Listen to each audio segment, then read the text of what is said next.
Isang magandang umaga mga ka-trackers. Nandito tayo sa Road 24 mga ka-trackers. Ang direksyon nito ay papuntang Hamburg, Germany. Pero ang direksyon natin ay pinaka-final destination natin ay Flensburg, Germany. Yan mga ka-trackers. Galing tayong Pulan mga ka-trackers. May pangarga tayo na yung kahoy na ginawang kapsul. Parang panggatong yata to sa winter mga ka-trackers. Akala mo kapsul mga ka-trackers o pits. Parang ganyan mga ka-trackers, pellets ang resulta.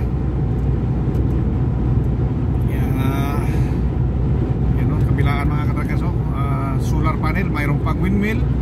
Yan, napakalupit mga ka-trackers o. Yun o, grabe o, kabilaan ng mga solar panel mga ka-trackers. At may windmill pa. Kaya napaka yung nila mga ka-trackers, electricity. Kaya mura ang kuryente nito mga ka-trackers. Dapat ganito ang gagawin sa Pilipinas para tayo ay makatipid sa kuryente. Shout out sa ating lahat ng mga ka-trackers all over the world.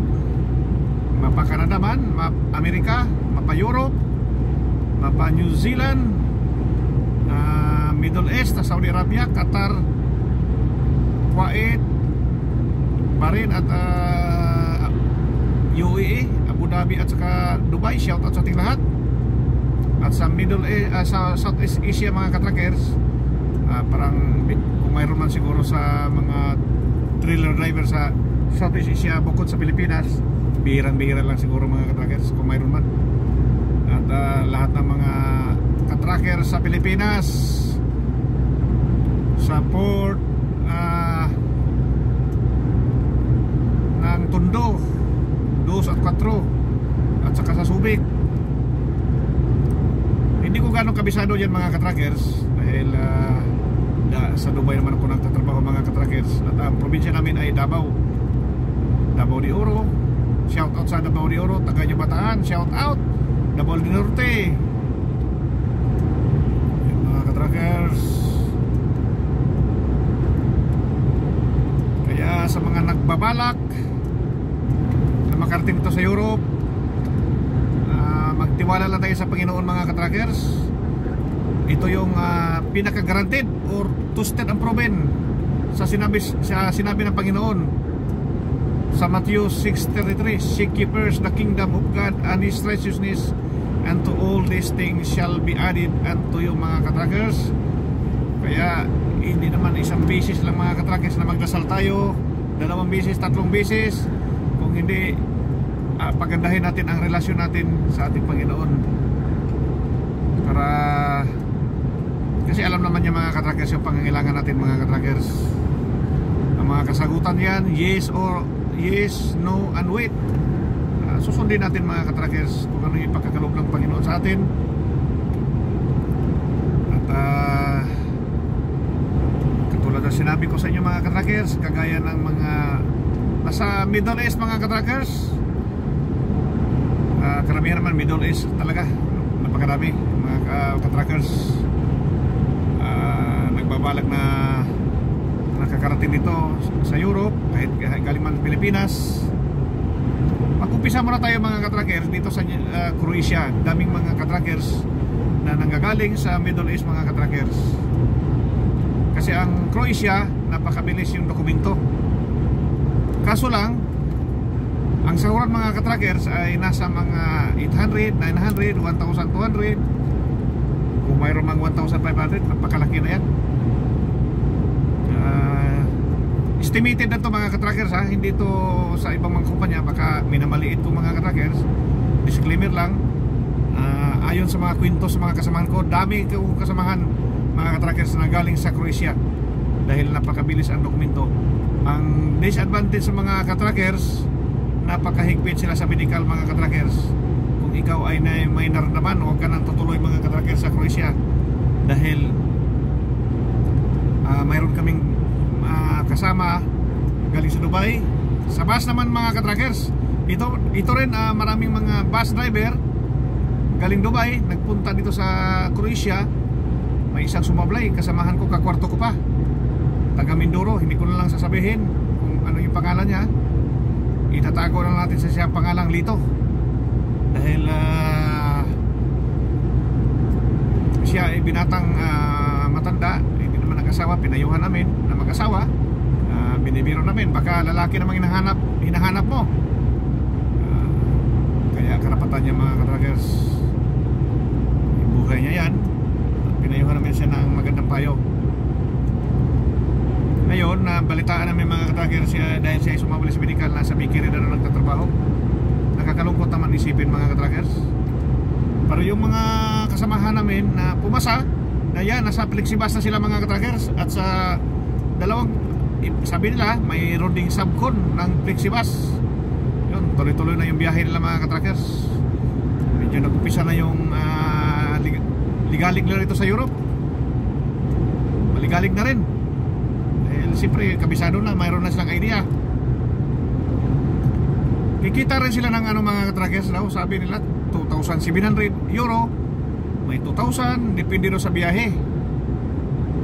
Kaso lang mayroon ding season din mga katrackers.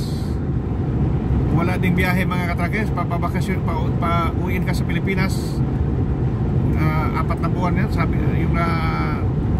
Sabi nila sa akin, tama ba yun? 4 na buwan, wala rin kakwenta-kwenta mga katrackers. Dito na lang tayo sa minimum lang mga katrackers. Di ba tayo ng medyo mas malaki-laki. Ang importante, tuloy ang ligaya. Matustusan natin yung pangailangan sa ating mga estudyante mga katrackers. Yun naman ang pinaka-importante mga katrackers.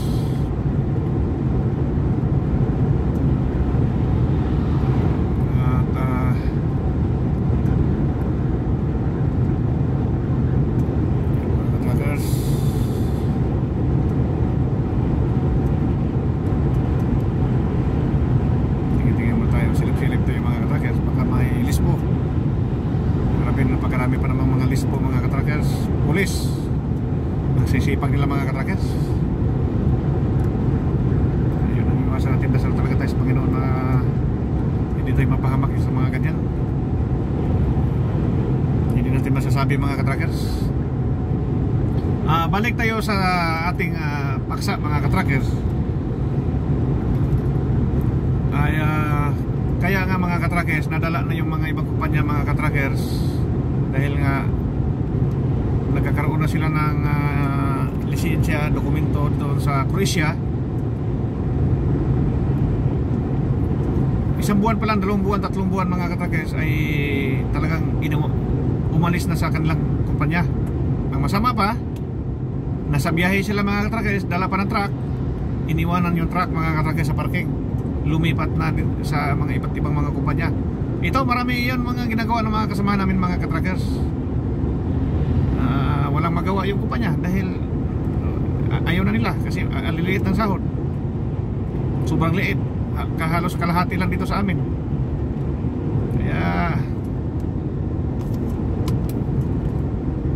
Kaya lumipat sila mga katrackers. At itong mga ibang kumpanya ay naging pit na rin. Hindi lang Pilipino, pati na ibang lahi, ganun din ginagawa. Kaya dito sa naman mga katrackers, galing sa Middle East, yung iba naman dito naman sa Latvia, Estonia at Lithuania. Dati napaka bilis yan mga proseso mga katrackers sa dokumento. Ngayon parang hindi na yata nagbibigay ng lisensya mga katrackers. Dahil nga pag may karoon ng lisensya, tatakas na rin. Kaya nadala na rin mga katrackers. Dahil hindi lang Pilipino mga katrackers, pati balahi, mga Nepal, Indiano, Sri Lankan. Dahil nga naghahanap rin ng malaki-laking sahod. Pag dito naman sa Pulan, hindi naman ganong mahigpit sa medical, pero yung proseso ng dokumento is step by step.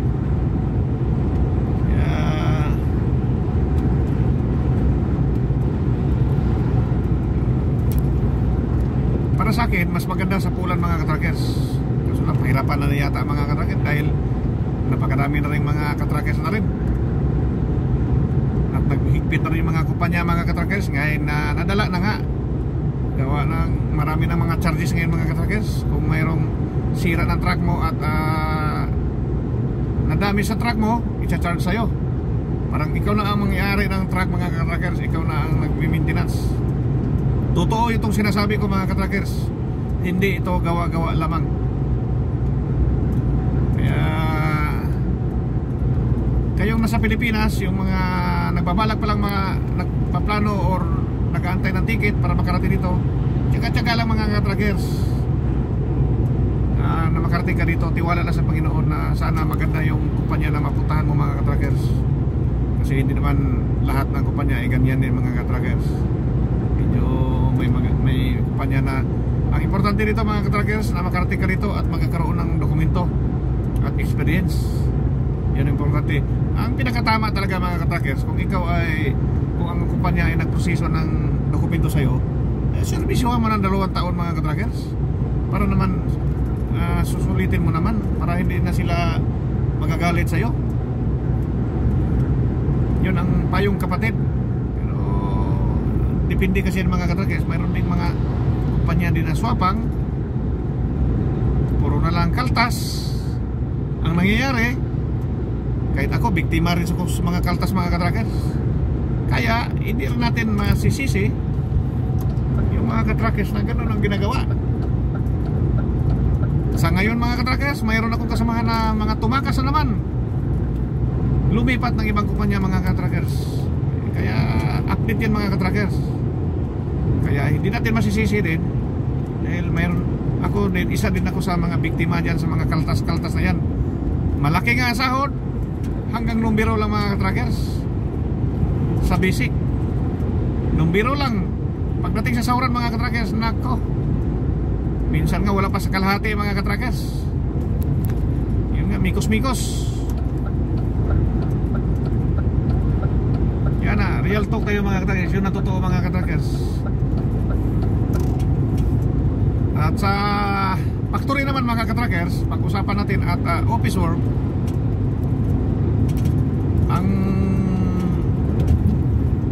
nung nag-part-time pa ako sa mga katrackers, ako ay masipag na mga katrackers dahil mayroon tayong pangangailangan.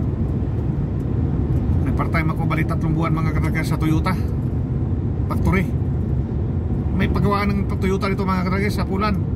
Malaki mga katrackers, 5,000 ang empleyado. Kaya gawa ng masipag tayo mga katrackers at maganda performance natin, nagiging 2 na ang robot na dala ko, hawak, robot operator. Akala nila ay ako ay hindi part-timer. Nanginayang sila sa pag-alis ko mga katrackers, kasi sabi ko sa kanila ako ay isang trailer driver. Ay hindi naman nila mapatayan yung sahod ng trailer driver sa factory. 18 lang mga katrackers yung per hour noong ako nagtatrabaho. Ngayon daw 24 na daw mga katrackers. Medyo malaki-laki na rin yung mga katrackers. Kung magtrabaho ka ng 8 hours, pintahin mo, at may overtime pa na 4 na oras, lalo pa. Kaso lang, paspasan ng mga trabaho dito mga katrackers. Walang papitix-pitix, kasi nga mga mahigit 60 years old nagtatrabaho pa rin, at ang bibilis ng mga kilos nila, sisipag. Dito naman sa mga office work mga katrackers, ganun halos magkapareho lang yan sa factory workers.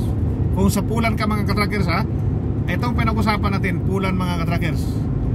Kasi ang Pulan ay medyo hindi naman to ganong kagaya sa Germany at saka Italy, mayaman na bansa. Kaya sa Pulan muna na tayo nagbabase mga katrackers, dahil dito Germany alam ko na malalaki. Silang mag-research muna tayo mga katrackers. Mahirap yung magkwento tayo na hirsi-hirsi lang. Yan mga katrackers, ako ay natutuwa dahil una-una multipurpose tong sa atin mga katrackers, dahil ang kikitain ito sa ating YouTube ay mapunta sa mga kabataan para pambili ng school supplies. Ulit-ulitin kong sasabihin sa inyo, hindi ko ginagawang negosyo to kung hindi paraan-paraan para makakatulong tayo sa kapwa, at makakatulong rin tayo sa pamahagi ito sa mga nagbabalak na papunta rito bilang trailer driver, factory workers, office work, bus driver. Yan mga katrackers. Maraming salamat. God bless. Maraming salamat mga katrackers.